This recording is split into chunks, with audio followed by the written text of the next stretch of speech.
We've got Julie in California. Hi. Hey, Julie, how are you?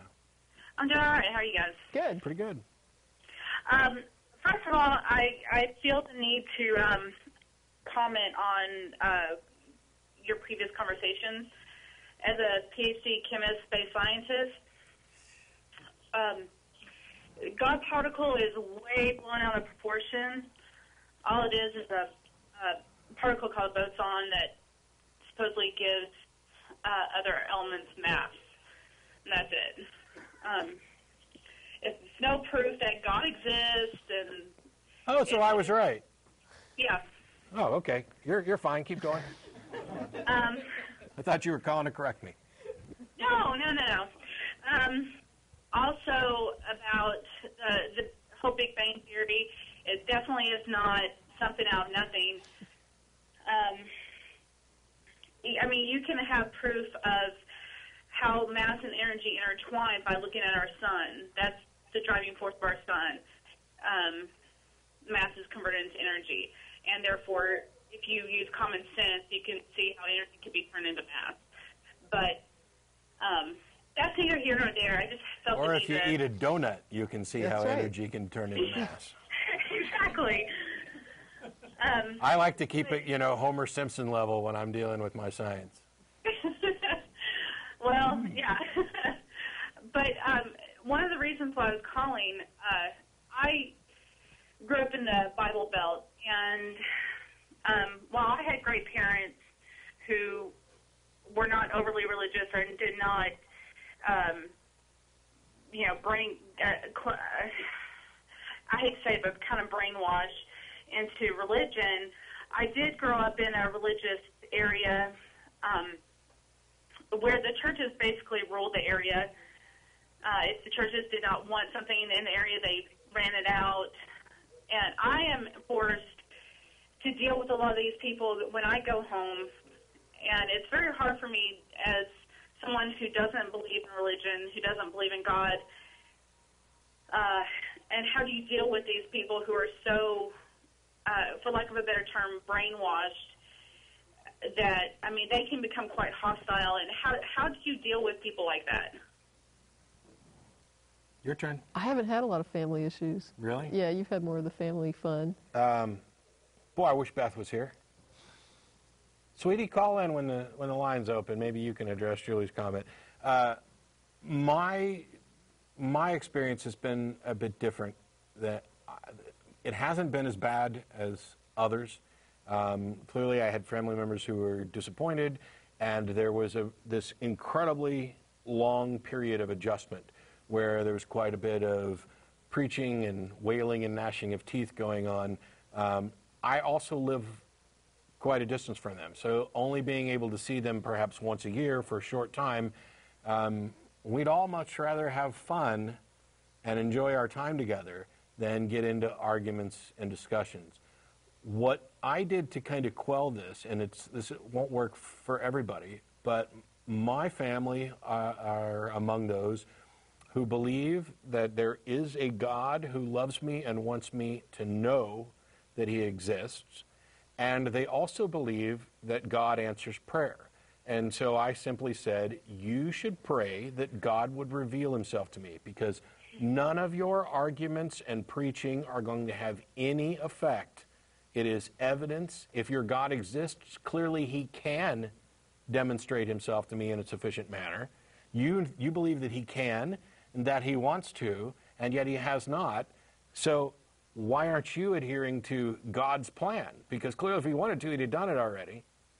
And instead, why don't you pray that God would reveal himself to me? And that is the tact they took, because they're ill-equipped to have the sort of apologetics arguments and philosophical discussions, and they've flatly admitted on this subject they're closed-minded. God exists. He's the author of the Bible, the creator of the world. He's the one that loves them, etc. He exists real. No amount of argument, evidence, discussion, whatever will ever change their mind. And my response is, if that's the case, then I have no interest in discussing this, because I don't want to argue with people who are closed-minded, who aren't concerned at all with evidence. So why don't we set all this aside? You keep on praying till the day you die. And when we're together, why don't we just enjoy each other's company and have fun and have a good meal and go out in the yard, throw the ball around, do stuff like that. The way I portrayed that story, I just realized, kind of makes me look as like the mediator who settled everything. That's not the case. The idea for them to pray rather than preach was mine, but the adjustment to a new sense of normality was all of us, and it works. I love my parents; they love me. We get along. I didn't get to go up for Christmas, so I really miss them. We don't fight and argue, but that's not the case in every family. I have close friends who are going through much more difficult times. In fact, she might call in next week and ask the same question. Yeah, you might think about that. Okay. Calling in next week, but there's no easy answer, and every family's different. Well, my parents were always very open about that kind of thing. They just felt that in the area that we were in, that we should be exposed to that. But I never was worried about my parents thinking a certain way about me. But sister, brother-in-law, friends, they're all pretty shocked. And I like I said, I was religious when I was younger, but as I got older and more educated and really started questioning things and really delving into what or why or any of that, that's when my ideas changed, and I don't think that they're quite comfortable with that.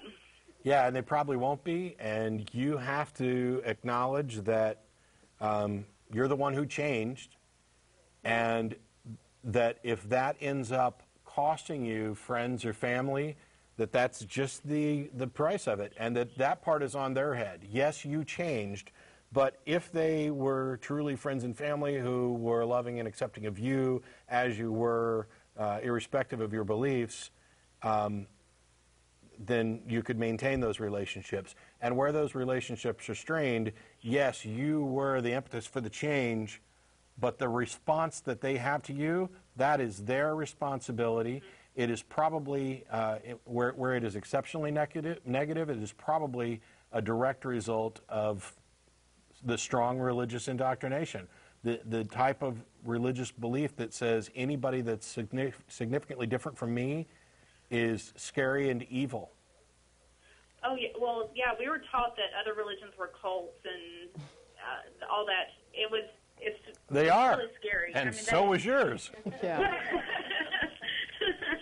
We're all somebody's cult. Yeah. Well, that's true. All right. Well, thank you. I appreciate it. Great. Thanks a lot. We have, I kid you not, like 20 seconds. Drew? Drew, you there? Yeah, I'm here. I don't have time for you to relay your story. I'm sorry. Oh, okay. Especially since you were on topic. Yeah, you were like the only one on topic, and we have completely run out of time. So I apologize, but if you want to call back in next week, that'd be great. Or email the list. Or email tv@atheist-community.org if you didn't get through today or you weren't able to. There's all the people who make the show happen. There's the email address. We'll be at Threadgills shortly, 301 West Riverside Drive. Any atheist or atheist-friendly person is welcome. Don't forget about the lectures. There's the information about the graphics. And Brian Steeksma, for all those who keep asking, there's his name and the song and his MySpace page. We'll see you next week. Russell and I'm not sure who's here. Maybe Jeff? Not positive. Take care.